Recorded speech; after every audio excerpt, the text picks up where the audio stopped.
Hey,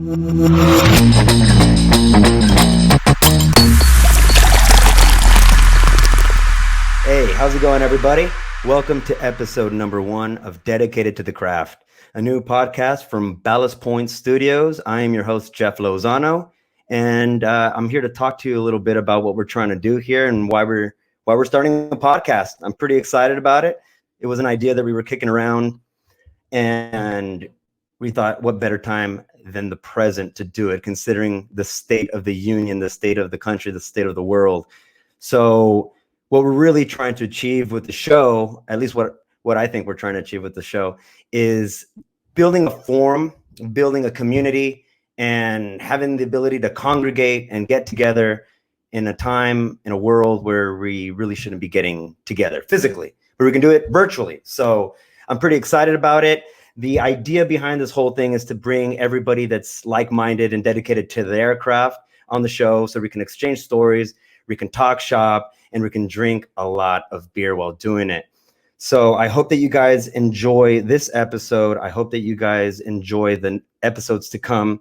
Some of the things that you can expect from future episodes are bringing on guests, some of whom you've heard of, some whom you haven't, but they're all kind of connected by their passion and their dedication to their craft. So that's the whole thing. Interesting conversations with interesting people. That's the whole gist of it. That's why I joined the industry in the first place. So I'm really excited to be getting this going. Jason Carlson is going to be hopping on this show with me from Home Brew Mart. What's up, dude? What's happening, yo? Uncle Jay here. Jay. This is the JJ segment. Well, cool, man. Well, look, dude, you're guest number 1, and I'm really excited about it. I was just talking about what people can expect from the show, what the future is going to look like, how we want this to evolve. Yeah. I think it's going to be great. We're going to have beer discussions, obviously. We're going to get into deep water about beer and mashing in and all that cool stuff. But really, it's just going to be about the community. You know? Yeah. You can tell everybody about that, dude. You probably know a lot more than I do about it. But we're going to do stuff like virtual bottle shares. That's something that we're thinking about. Sure. That's going to be pretty dope. Getting everybody together. I was thinking the other day, and actually last night I was listening to the same album again. And I had this idea of beer and music pairing. Ooh, and I was listening to dude. So I was listening to this. The album came out in the 70s called Homegrown. And it's a collection of singer-songwriters and bands from that era. I think it's 1972 it came out. So all these San Diego people were writing songs.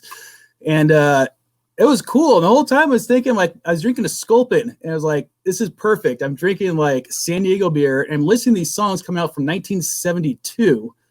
And a friend of mine was over. I listened to the whole thing twice. This song about Spring Valley. There's a song about Chula Vista. Oh, dang. It is local. That is a local thing. Dude, you're making me want to drink, bro. How about are you drinking? Manta Ray. Oh, dang, you're ahead of me. Okay, check this out. Hold on, dude. This is how we're going to be starting shows from here on out. I got myself a nice crowler of Grinner, courtesy of the Home Brew Mart. You guys are filling up these crowlers in a time when we all need beer, man. And so, hold on. Let's do this real quick. Shh. Let the gods whisper. Oh, did you? Yeah, you felt it. I know you felt it. I felt it over here. Dude, what do you think of Grinner? Oh, beer. The beer that we released Grinner IPA, West Coast style IPA, we released for our independence, man. When Kings and Convicts came into the game and graced us with independence again, they wanted a beer that was going to be able to showcase, this new era of Ballast Point. And if you guys haven't had the opportunity to have some, man, I feel sorry for you. It's such a delicious beer, dude. It is awesome. I mean, really, the last time I was super excited about a beer that came out, or just a brand new IPA I had, was actually the one I'm drinking right now, Manta Ray. Oh, how dare you? That's a good beer too, man. Oh, man. That beer was the cool thing about Manta Ray to me. Do you remember when we won a medal for Manta Ray? And it was kind of like in the world where nobody was really too sure about Ballast Point. There were, there was things going around going through the rumor mill about quality and stuff like that. Yeah. And then boom, replaced Manta Ray. Dropped it hard on the Manta Ray, dude. GABF, man. And it was cool, dude. I remember where I was, dude. I was drinking coffee. I was tuning in. I was at Black Market down the street right here on Adams. and we were tuning in. And there was a couple of people in the shop, but we weren't talking to each other, but they were tuning into something on their phone. I could tell. I wasn't sure what they were watching, but when Manta Ray won, I kind of jumped, and like two other people also jumped. I was like, "What did he?" We kind of made that connection, and they're like, "Yeah." Everybody was really excited about it, man. I think it was it was a cool like. There you go. We're still making some good stuff. We're still putting a lot of passion and dedication to it. It's really one of the only double IPAs or imperial IPAs. That like I really, really enjoy drinking a lot of, which it's dangerous to drink a lot of. 8.5. Yeah, it will creep up on you, dude. You got to be careful, man. Stop that. No, it's just for me, doubles and imperial seem to have too much of a sweetness for me. And Manta Ray took care of that. It kept it nice and or dry enough for me to just, I don't know, drink a lot of them. Yeah, you almost don't want to check the ABV on it. You just kind of want to trick yourself into thinking that this is a session of a beer, right? And then you look at the ABV and you're like, what? Well, hey, how about a little virtual cheers to that, sir? Awesome, dude. Awesome. Let's take a swig, man. Ooh. So yeah, so this episode, this podcast is going to be something really cool, dude. I don't know what you are envisioning, but what I'm envisioning is something that's going to really start bringing people together, man. This can act as a platform to bring us all together in this time where I think that's a general consensus, right? Everyone's just like bummed that they can't hang out. Right now is a perfect time to do it. A lot of people are kind of sitting in their homes and trying to do their own thing, and need some kind of gathering of people. This is a perfect way to do it. And of course, we all talk about the things we love, and this is pretty much centered around beer and craft beer. And what a great thing to do is sit around, drink some beer with some friends, meet some new people. That's it, man. Dude, that's what I got into the industry in the first place for. And just, by the time we get out of this whole situation we're in, we'll have just such a broader span of people we know and friendships and people come into the store and be like, hey, I remember talking with you on the podcast, man. Well, you know what's funny, man, is that so everybody has this idea of what it is to be in the beer industry, right? Like before I got into the beer industry, I was in the medical field. And when I told people that I was working at Ballast Point, mind you, I was a janitor at the time, but I was still stoked. Yeah, I was a janitor too. Oh yeah, man. Yeah. Yes, I didn't know that. College, man. That was cool. Oh, dude, awesome. Well, I started at Scripps, dude, and I was a weekend graveyard janitor. I had left my gig to go sweep up the floors and polish porcelain, right? But I was so stoked. You would think that I just bought the place. And yeah, you get the ins and outs of everything. And I've met a lot of really cool people being a janitor. Just a lot of the different professors and just the admin and all that stuff. I mean, it's cool. You kind of get you can kind of go cross departments, right? Like at Ballast Point, I remember that I was sweeping the whole brewery, and I was crossing the bottling line, and then I was sweeping near the brewers, and then I was sweeping near the cellarmen, and then I was sweeping near the kegs, and I was fascinated, dude. So to me, it was just an opportunity to kind of check things out, meet people. And by the time that I actually joined the production team, that was shortly after that, so it was almost like I knew these cats. What's that? You started off as a janitor at Ballast Point? Oh yeah. Oh wow, I didn't know that. That's awesome. On the weekend, graveyard, dude. So it was only Saturday. It was Friday. I would clock in at 9 p.m. on a Friday, and then I would clock out because it was only part-time. It was only the weekend. And I would clock out at what was it? Oh, that's cool, it was like 5:30 a.m. on. Look where you're at now. That's awesome. Hey man, the only reason why I feel I even got to this point in the company was because I really like what I'm doing, man. And I'd say this all the time, and I almost sound like a broken record at this point, but it's not me. It's not that I like doing it. It's just you guys like doing it, and that's contagious. That's really contagious, man. When you walk into a spot, like when I walked into Ballast Point for the first time, and I remember the first day, man, I came in, I was pushing my cart around, getting ready to do some heavy mopping, and No Effects was blasting off the dude. It was blasting off the sound system. And Alex Chuy was the brewer at the time. You know, Alex Chuy, did you ever meet him? He's the head brewer or the owner or founder of Fieldwork Brewing up in NorCal. I haven't met him, no. Anyways, I don't know. He was on it, man. I just remember watching walking in and just watching him do his thing, because I wanted to be a brewer, right? That was everybody's dream. And I was like, man, one day I hope I'm able to do what he's doing. And you just felt the energy. I would go home and just almost like I was so lucky. I felt so lucky to be in the beer industry. Like, you know, today is something I was thinking when I woke up too, was how much I actually missed going to work right now. And it's only been, really, for me, it's only been a few days. Yeah, and like, I'm already missing going to work. I'm missing hanging out with my coworkers.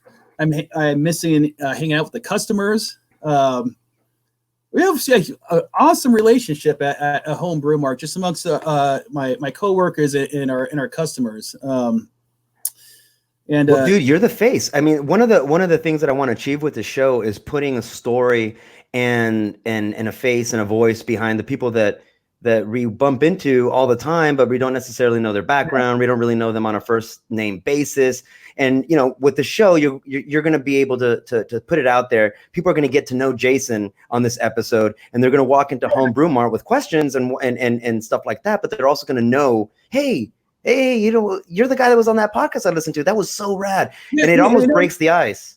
Yeah, and it tightens up the community too, and gets everyone just like talking about, hey, what's happening, you know? Yeah, because it can get so compartmentalized, right? I mean, in the 8 years that I've been in the industry, it's been a lot of people getting together and a lot of friendships. But then there's a lot of like, oh, I've seen you at my favorite breweries I've been seeing you for years, but we just never really kind of met. We weren't in the same social circle, so we would give each other a cool little what's up, but it was not any opportunity to really get to know each other. And now with this medium, with this platform, we're going to really be able to get to know people in the industry, outside of the industry even, dude. I want to bring people in from all sorts of places in San Diego doing what they love to do, you know?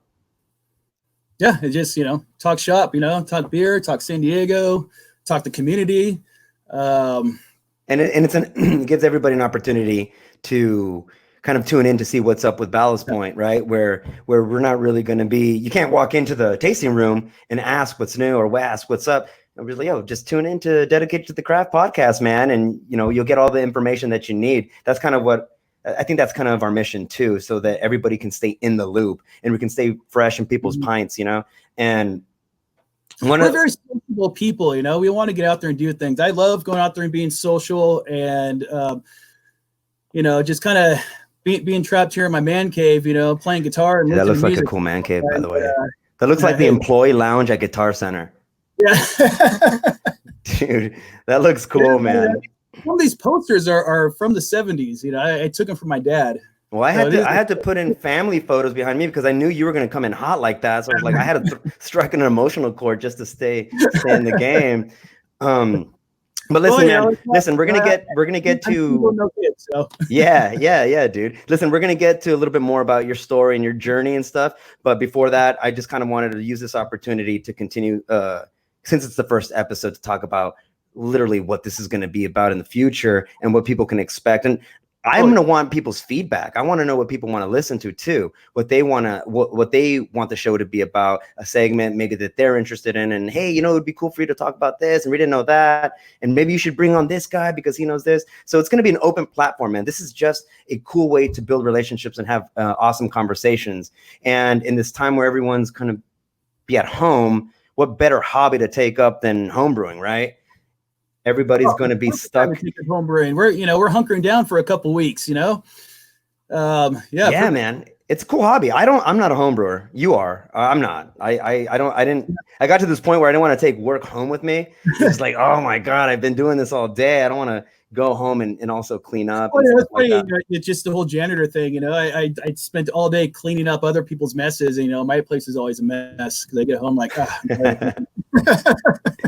Well, yeah, man. So this is also one of the things that we're going to start attacking with this podcast, answering a lot of people's questions. Like, social media has opened the floodgates of people's opinions and people's, you know, what they want, what they're in the mood for. It's been a really good kind of tool for companies everywhere, where you get this real-time feedback from your customers, from your fans, from your consumers, and you can kind of in real time say, oh, okay, these cats want this, oh, this is what they want, and this would be fun, and wow, that was a great idea, we're listening, let's go ahead and roll with that. And it makes everybody feel like they're involved with Ballast Point, even though they're not an employee. they they're part of us, but sometimes we're all part of the community. It's just we're part of San Diego. And just being a Ballast Point spans across the United States and the world. So it's like everyone can be a part of that.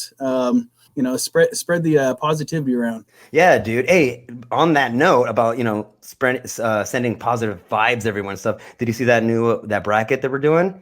Bring it back bracket. I did. Dude, how cool is that? Cool, I like that.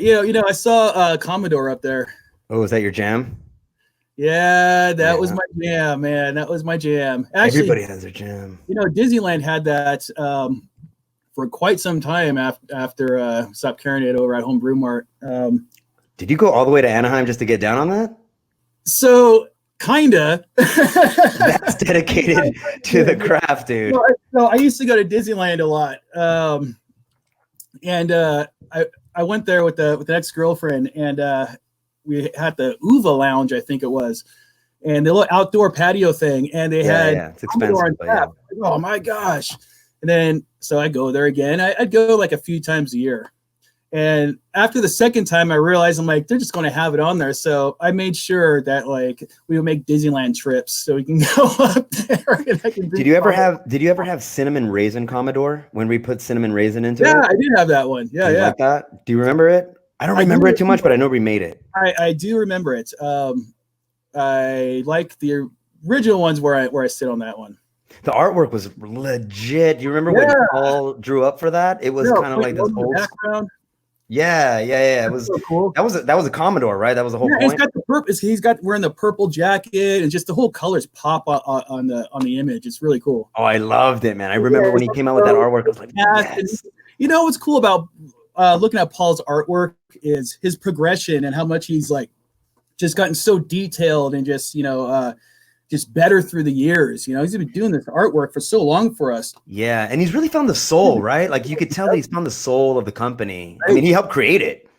Well, I mean, these images, the images really tell a good story just about not only the beer but just the company itself. And the fact that he's been doing this since the beginning is just awesome. He's such like a staple in what Ballast Point, just the imagery of Ballast Point in like the soul of Ballast Point, Well, who was really doing something like that when we started rolling out with the artwork for our beers? Like who else was really putting that much artistic creativity into our labels? Paul, Paul was the guy that did it. Our artist, the guy that does all of the artwork for all of the Ballast Point cans, bottles. Elder is our artist, if in case anyone wanted to know who we're talking about. He's our artist since the beginning. He's been making some great stuff. So and he's just so talented, dude. And if you follow him on social media, and he'll slip out a few like prototype, like his sketches and stuff as he's working on something, and so you can in real time you can almost see the progression with us. And it's really cool to see how he goes from his original sketch to what the end product is. Mm-hmm. It's so crazy to see. I see his sketches, the ones that he's doodling at Home Brew Mart, and I'm like, oh, that's good to go. Yeah, I would slap that on right now. It's so good. And then no, it's like 8 tiers above that. And then when the actual artwork comes out, when he paints it, it just blows your mind. I think we're the only company. Well, I can't think of another brewery that's doing it like that. I know, others have followed suit, which is awesome. That's cool. It's beer labels nowadays have become very artistic, and there's some companies out there who are doing these like series where you have to buy multiple cans to complete the artwork. Yeah, I know Fall is doing that. Fall does that too. They have some cool. Yeah, it's turned into this thing with beer labels, which is really cool. And Paul was at the beginning of all that. Yeah, and it was kind of cool. I mean, you could argue that he probably helped start the whole thing. Oh, he did, man. He did, because people's eyes were getting caught. Those fishes were just out of this world, and the detail, and we were really kind of room at Home Brew Mart, and you see some of these pieces on the wall, and man, when they shine in the lights, oh my gosh, like the yellowtail one, I swear I feel like I'm looking into like a fish tank. Like I feel like I'm in the ocean. Yeah, it takes you back a little bit, man. He's really good, dude. And so like when they released this Bring It Back, that bracket that we're working on right now, by the way, in lieu of March Madness, we're doing a Bring It Back bracket because nobody has sports and everyone's just looking for cool stuff to do. So I think when we first came out as an independent brand again, and we were kind of flooding the social media avenues with the announcement, a lot of the things that people were coming to us with and in the comments and the feedback was, hey, bring back this and bring back that one, and when are you guys going to brew this again and stuff. So people were super excited because with this new era of Ballast Point, they wanted to see some of their old favorites, and that's why we came up with this bracket idea, because there's no March Madness, dude. No one's gonna have anything cool to do. So we're actually kind of putting our innovation in your hands, which is kind of awesome. I don't know if we've ever done something like that before, but all it is that you're going to be able to go into our any social media outlet that you have related to Ballast Point, and then you can see you'll see it right away, and it's going to be a bracket, Bring It Back bracket, and then you can go in there and you can vote. And I urge you all to vote on some of your old favorites, and the one that wins, we're going to bring it back. We're going to brew it and we're going to release it. Still there, Jay? No, I'm still here. No, actually, it was easy. I literally just went on Facebook and then I just typed in Ballast Point. It came up and was right there. So, I mean, it's pretty easy to find. Yeah, there's some cool ones on there, man. I was like, what? I forgot we even made that. That's so, yeah, I was happy to see Commodore on there. So, and I was happy to see Calico on there. Oh, that's a sleeper. That was a sleeper one. A lot of people don't even know that one was worthy of being brought back. I still call it Calico and I still call it Yellowtail. I can't get that out of my vocabulary, And I get in trouble all the time. I get my hands like, oh, wait a minute. I ordered the California Amber. I'm like, it's same thing. I get my wrist slapped all the time for ordering that in front of other people at the company, and then the bartender usually is like, "Yo, I know what's up. I know what's up." Some are just completely confused. They're like, what? We have no wine here, sir. And I was like, no. It's our California Kolsch. My bad. But I have the same problem, brother. But yeah, so this is going to be an outlet where you're going to be able to come in and get some BP news. We're going to try to give you an inside scoop. What, Victor? Yeah, slow down. Oh my gosh. Hey, well, yeah, is it Vic? Regular Vic? Regular Vic. Okay, good. Victor at sea, baby. Like I said, I want to try to scratch the surface of every guest that's going to come on, scratch the surface of their tale, of their story, of where they're from and why they do what they do. And man, you run our homebrew classes, right? Yeah, I do. It's funny to think I run the homebrew classes. Just thinking where I was at just a few years ago. Where were you a few years ago? I was. Well, let's see. I mean, I'm rocking out. Were you just rocking out, shredding? I'm going on 3 years at Home Brew Mart here pretty soon. And before that, I was in the middle of a dirt field, taking care of my hops. It was in your backyard, or like you were growing you were working for a hop plant? Alpine area, hop. Oh, dope. Yeah, so it's kind of far out there.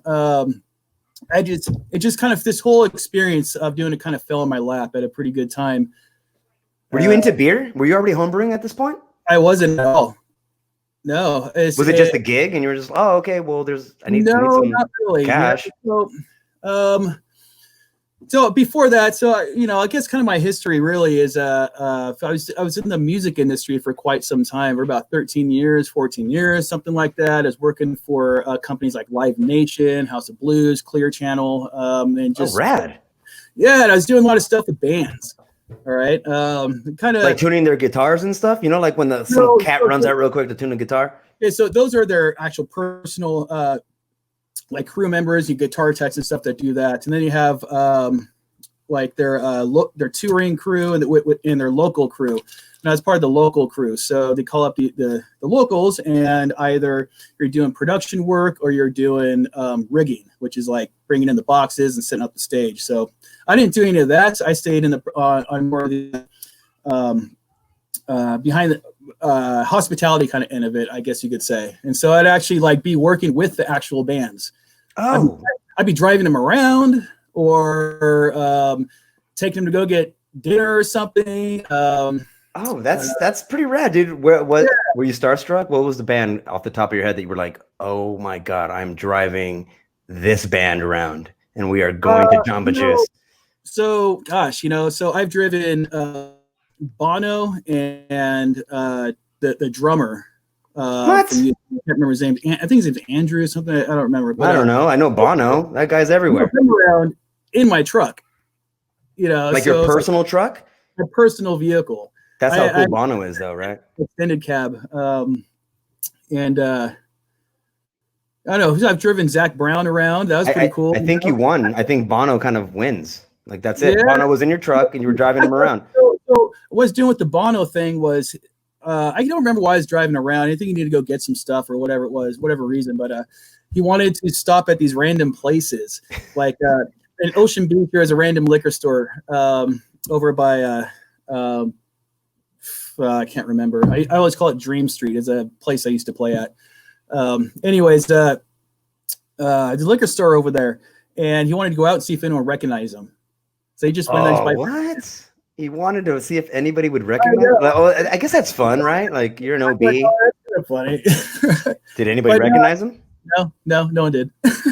Not even with those huge fly eye glasses that he wears? Out of his element and throw him down in Ocean Beach. He kind of blends in with everybody else. So I don't think anyone, Did he scream like, oh, it's a beautiful day, and then just kind of look around? Like, you don't expect it to be him, and you don't realize who it is.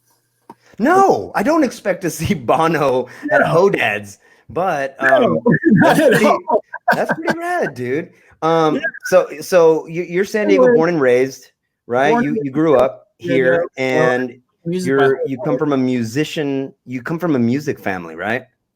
Yeah, pretty much. My whole family on my dad's side is played music. My great grandfather, my grandfather, and my dad a little bit, but it kind of skipped a generation, and then it all went to me. Okay. So we've been I don't know. I always say my family's been playing music in San Diego for like almost 100 years. Probably. Wow, dude, it's in your DNA, man. That's really cool. That's really cool. I watched an episode of Perry Mason the other night, and they were talking about a place downtown. And my dad's like, your great grandfather used to play there. Where they're eating dinner right now, your great grandfather used to play there. That's cool. That is rad. It's awesome. So do you have like old pictures of you as a kid with a ukulele or a guitar or on the drum set or something? All kinds of. Oh, that's so cool, man. That's cool. You know what happens when, at least what I've heard, I'm into music. I play a few instruments myself. I don't come from a musical family. My sister, she's a big singer. She's a soprano. She sings and she's on tour and stuff like that. But like, other than that, I don't come from like a musically inclined family. But I've always imagined that these kids that grow up with these families that just rock out and stuff, you get a very interesting perspective on life. It's almost like from the very beginning, you are injected into a let's do what we love kind of lifestyle. You know what I mean? Totally. And that's exactly, and I noticed, especially with anyone who's really into music and really into playing music, that is kind of like their outlook on life. It's all about the music, doesn't matter your background or whatever it is, it's just a sense of community there. It's just kind of like the beer scene, it's we all just want to get together and just have some fun, and I've met great people through the years playing music, and some of them I've only met once or twice, but I know if I were to meet them again, we just have that connection still. It's like, oh yeah, that was awesome jamming out with you that one time. Let's jam out again, Yeah. Like that old friend that you have a connection, that bond is never going to break. You pick up right where you left off, right? That's how I feel in the beer industry. I'm sure that's how you feel in the beer industry now. So you get into hops. And then as soon as you're out of hops, what's your next step in your beer crusade? I got into the hops. I kind of left music, and then I was in sales for a bit, and I left that. And it was a relationship that, didn't really work out. But I'd buy anything off you, dude. What are you talking about? Come on down. But yeah, I got into hops, and that really just, honestly, the hop thing really just kind of helped me just ease my mind. And I had 2 seasons of doing hops, and it was just nice to actually see something grow like from nothing and nurture it all the way and see it through to the end. And it just really, I don't know, it changed my mind on my outlook on all the negative vibes I was getting for a while. And I just, I don't know, I became, it turned my whole view into this positive thing, you know. And for a while, I was kind of annoying people with this movement that's trying to make this hashtag it's all positive thing, and it didn't really catch. Oh no, that's cool, man. Look, dude, some people get annoyed about that, but really, in honesty, it's because they're still in that point where they can't get there. Hashtag positive is great, right? Yeah, people just want to be happy. That's what we're all trying to do in this industry, right? Yeah. So you gravitate towards you're in the hop business, you're in the hop game, and then you go in, and which is probably helping you a lot in your home brew classes, right? Everything that you learned. So really, I did the hop thing, and I made a decision at some point that I need to do what makes me happy. And it's like, okay, well, what makes me happy? Music and beer. Not to music. Yeah, that makes me happy too. Yeah, I think that's right. You know, music and beer make me happy. You know, so what can I do to still do those things, but actually, like, I don't know, turn it around somehow and actually gets, you know, make an income out of it. So I decided to pursue the beer thing. Put music off on the side for a bit. I felt like I had to just kind of put that away and come back to it later. And then I started taking classes. Actually, I started interviewing, and nobody was hiring me. And I was trying to, like, why is no one hiring me? Like, I know a lot about beer. Well, my resume wasn't. How dare they? How dare you not hire me? But then that's when I kind of realized that I really didn't know anything about beer. I just knew I'd like to drink it. And yeah, I mean, that can go so far, but not as far as I wanted to take it, you know? Right. So I went to SDSU and started taking the business of craft beer. I've heard of that program, dude. Yeah. I know a couple of cats that went to that program. Pretty good. Would you think it was worth its time? That changed everything. For me, that changed everything. I immediately got hired at Bolt Brewery. Oh, yeah, they're right down they're on India, right? Or no, they're in Little Italy. The downtown one, yeah, not too far from Home Brew Mart and our Little Italy location. I mean, they're right there. Actually, just right down the street from Little Italy. Yeah.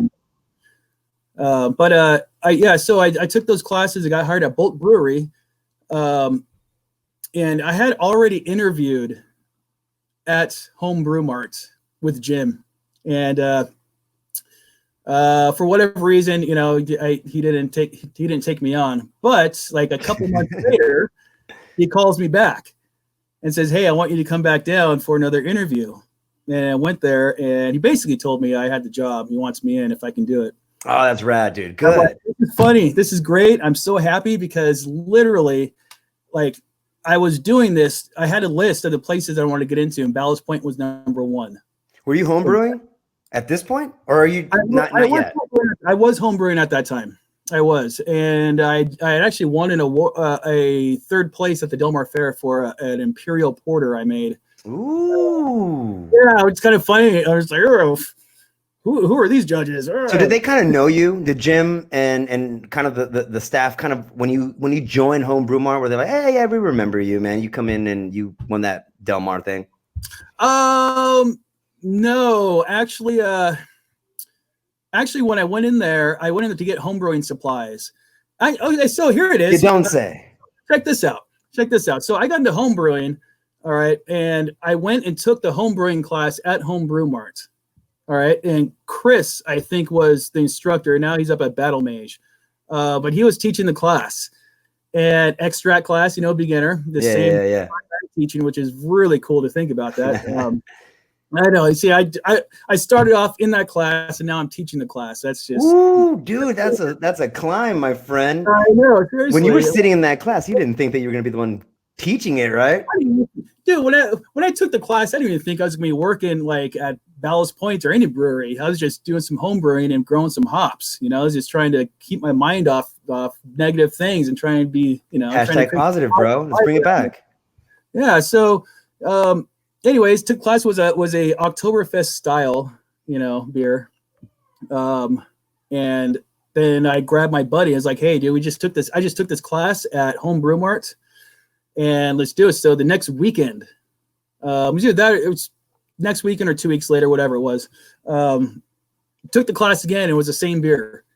And so my buddy had it in the class, and I actually just found my notes for the class. I had the recipe and then our notes for writing on it. That was pretty cool to find. Dude, that's a cool story, man. I mean, when you're sitting there trying to just figure this out and, fast forward into the future, you're the one, teaching the class, and you gotta have everybody sitting there like you were a few years back.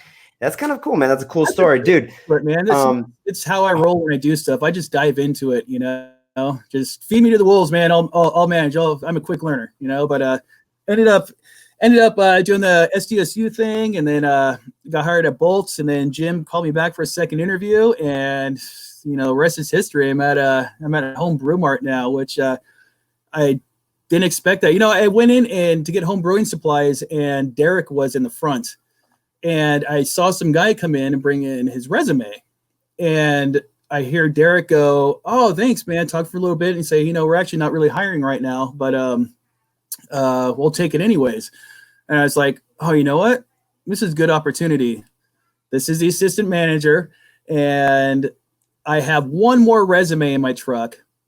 He says he's not hiring, but I'm going to do it anyways." And I go in there and I give my resume, which was the last one I had, which means it had a big old crease in it and like a coffee stain. I mean, they're just like, whatever, here it is, man. This is what I got, Dude, that's so crazy. What's one of the craziest things, dude, was when you realize that we're just a bunch of brewers. We're just a bunch of beer guys. And it's like, oh yeah, there's a little wrinkled resume. It's misspelled. You double space when you shouldn't double space. There's a semicolon when there shouldn't be. And they're like, oh god, this looks great, impeccable. Whatever. Yeah. Well, dude, listen, man. Why they call me back? Yeah, dude. Listen, dude. You're doing a phenomenal job at Home Brew Mart, dude. Everyone that goes in there is really going in there and building relationships with you guys. You guys are helping them through their hobbies. Hobbies are serious things, man. People really get into them. People spend a lot of money on it, and people just really, really, really get passionate about beer. And you guys are the ones that help them through and help them along and get them started and stuff like that. And it is the Lord's work, my friend. When somebody, like, what should somebody that's barely starting their journey into home brewing right now, especially when the doors open and they can go and they can buy supplies from Home Brew Mart, when they walk in that door, what's a couple of questions that they should be asking, and where are they getting directed? Basically just let us know your experience at home brewing. If you're brand new, let us know, and we actually have really good options for you over there. Depending on how, involved you feel like you want to get at the time, we have a nice 2.5 gallon kit, which is everything's in it. I mean, the recipe, it's basically, it's a turnkey, basically. You open it up and everything's in there. It's a good place to start, right?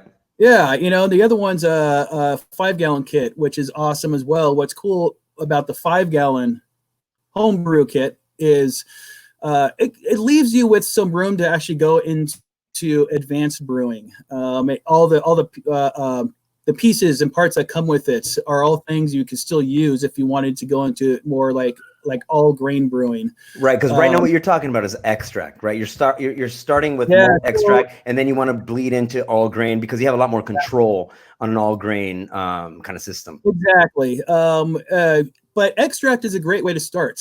There's nothing wrong with extract. You can still make great beer with extract. I teach the extract classes, and I've been trying to really perfect the extract craft. All right. Well, that's really good, because I'm over here. I'm Joy whatever. I'm walking into Home Brew Mart. I have my money's kind of tied up right now for toilet paper, and I want something that's going to be really cheap and something that can get started right away. What am I looking at as far as the initial throwdown to go from system to the beer?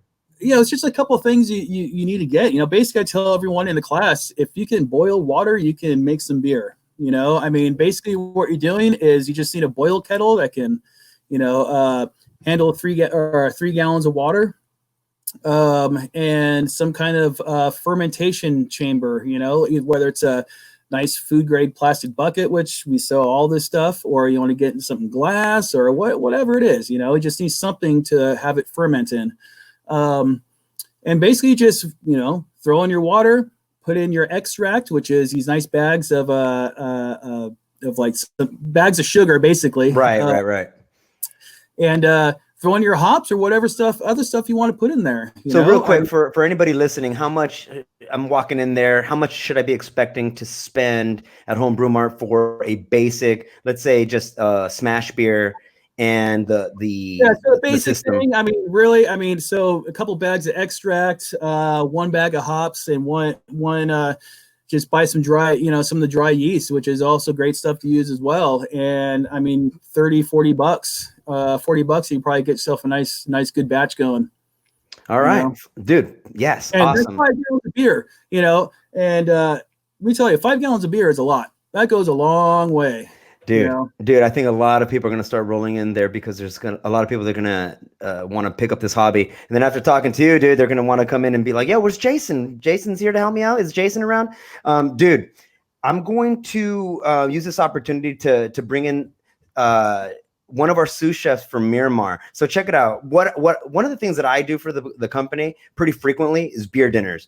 And those are pretty much at a standstill right now. There's no gatherings of any sorts and stuff like that. So one of the things that we thought would be cool for the episode is to kind of bring in, let's take beer dinners to you. You're going to be stuck at home. You're going to be drinking beer already. So you might as well cook something that's going to go pretty well with that particular beer. So what I think we're going to do, we're going to bring on Chuy Hernandez, who is our hey, what's up, guys?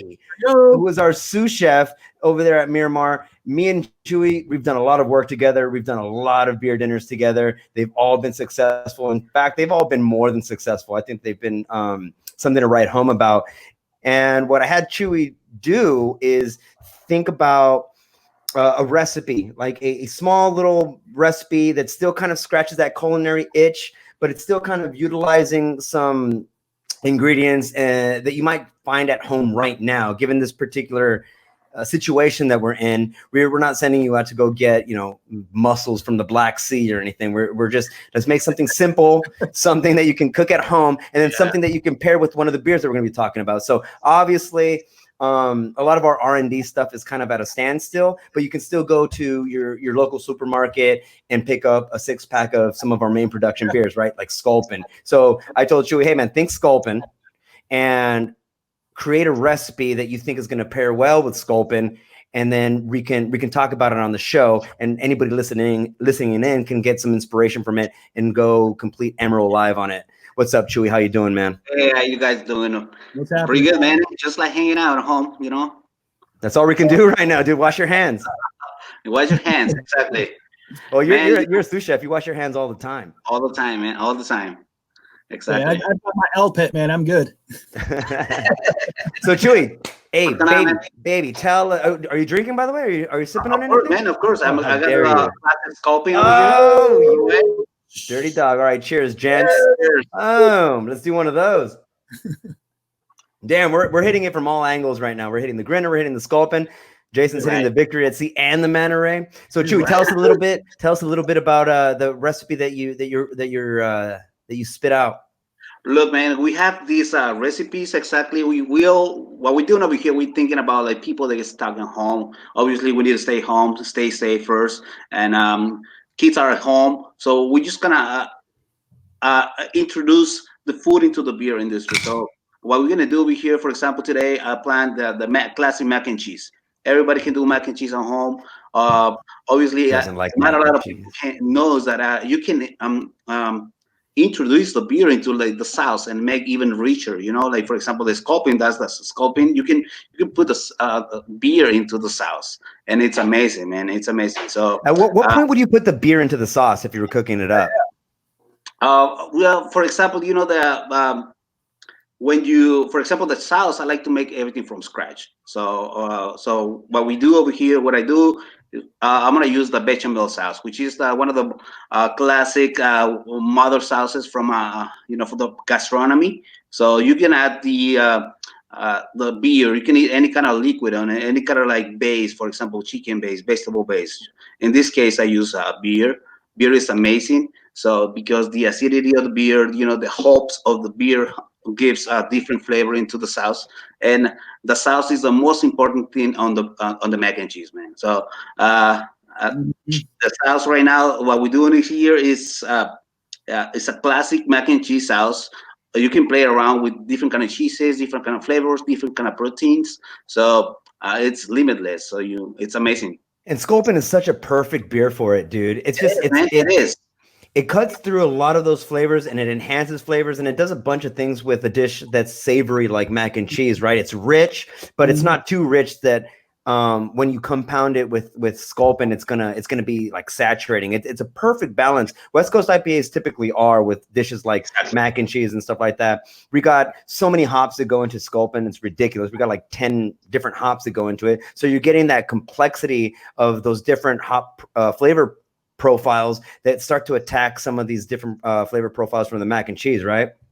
Correct, man. Yeah. So, like I told you, beer, integrating the beer into the recipes. That's what we do. Like, for example, in Miramar, like in other locations, we put beer in every single sauce that we create of Miramar, and it's something that people love it. People that come back because this is something unique.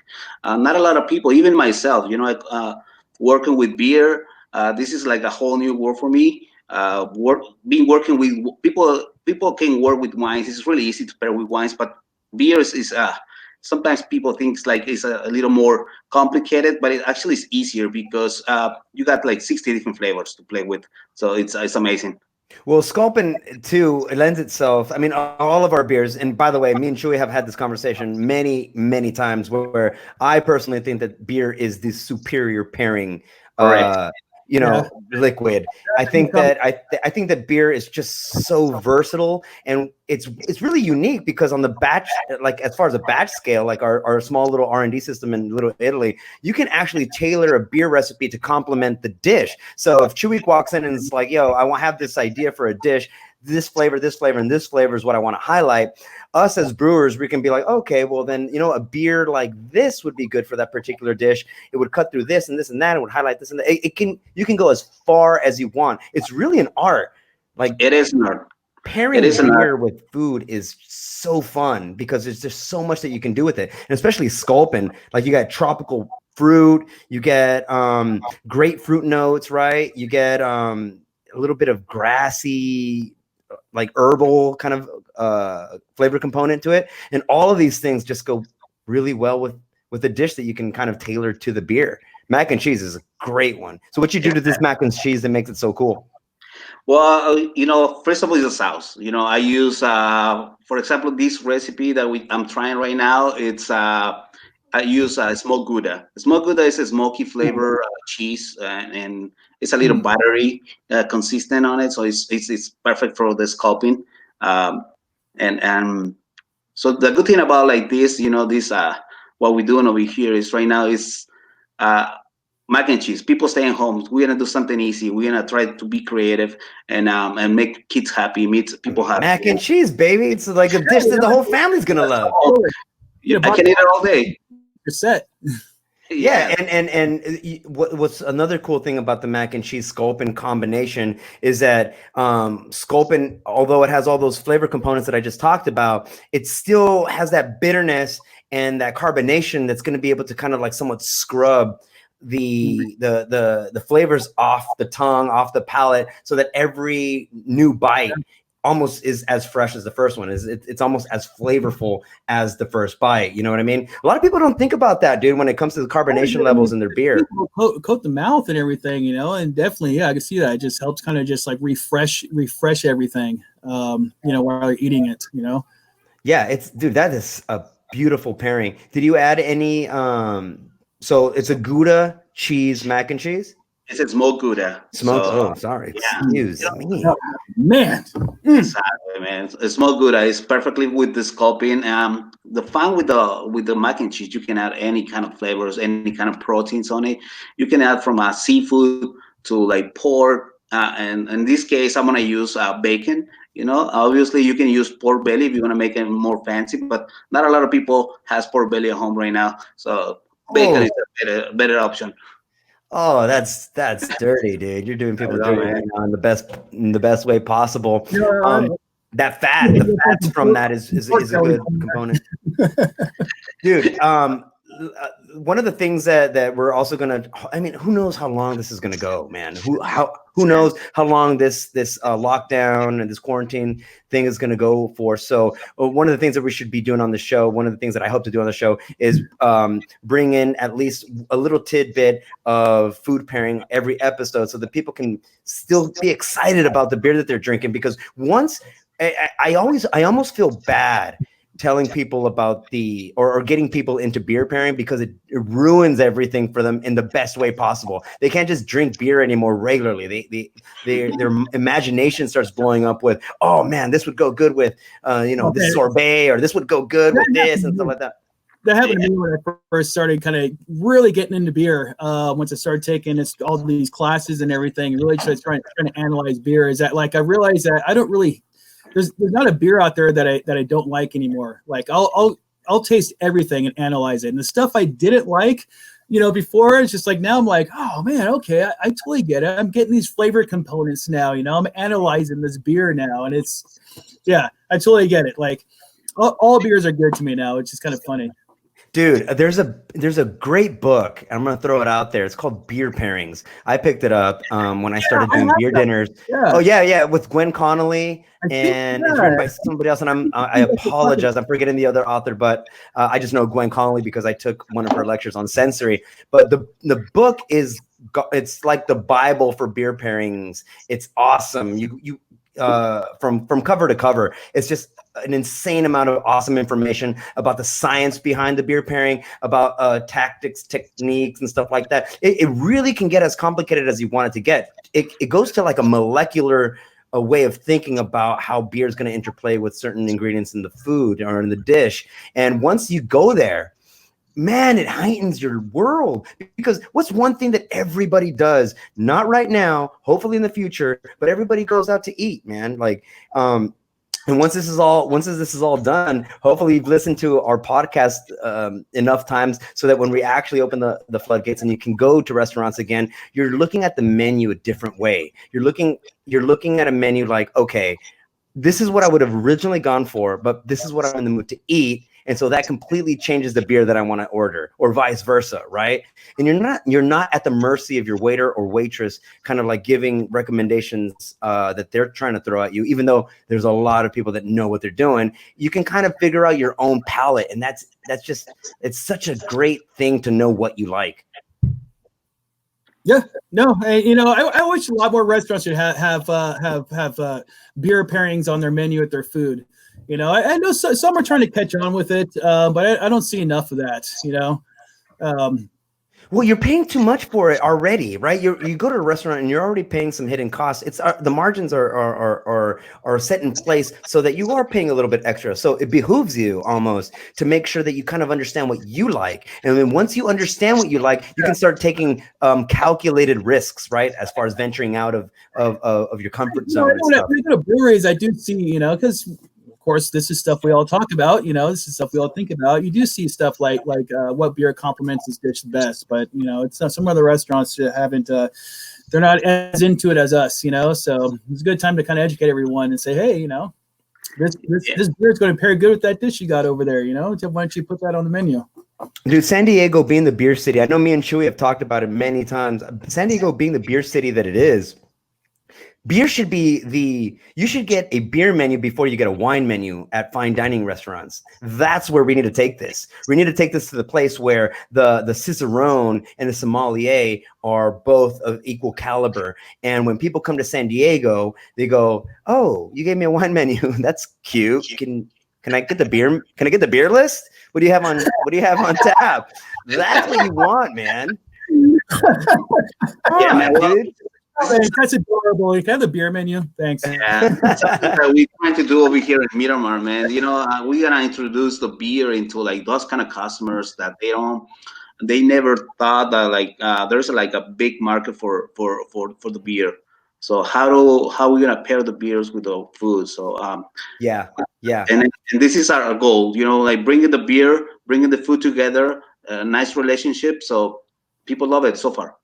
Rad, brother. Hey, look, Chuy, on that note, we're gonna get that macaroni and cheese, that mac and cheese recipe that you did for us, and we're gonna be posting that through our social media web, so that you'll be able to find that recipe on one of our platforms, so that you can go at home, cook it up, go to your grocery store, get some Sculpin. You should already have Sculpin in your fridge. How dare you? But if you don't, go ahead and pick up a 6-pack or something, and you can go home and do this experiment on your own and start figuring out your own palate. I think we're going to start wrapping this up. Dude, Jason, it was awesome to hear your story, brother. Really, in all honesty, we talk all the time, man. I know you, but I didn't know you. And that's pretty cool, dude. Your philosophy on all this, we share a lot of similarities on our journey into craft. Thanks for having me on here, and this is awesome, and I hope to, we can continue this more, Oh, you're coming back, baby. We got to teach people how to homebrew.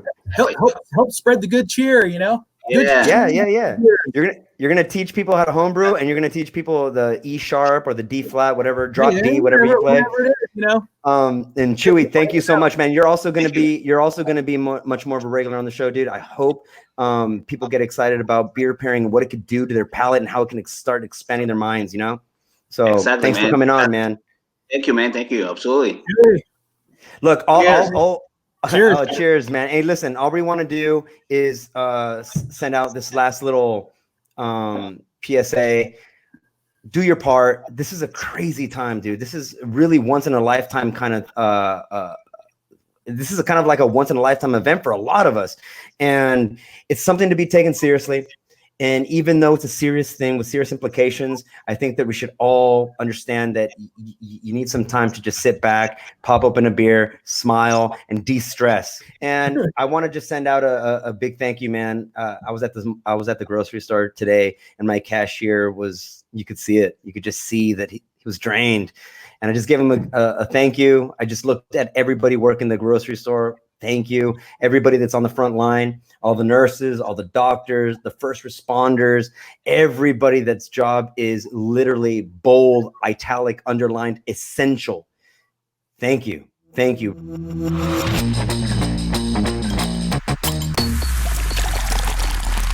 Hey guys, thanks for tuning in. I'm Jeff Lozano, and that was Dedicated to the Craft.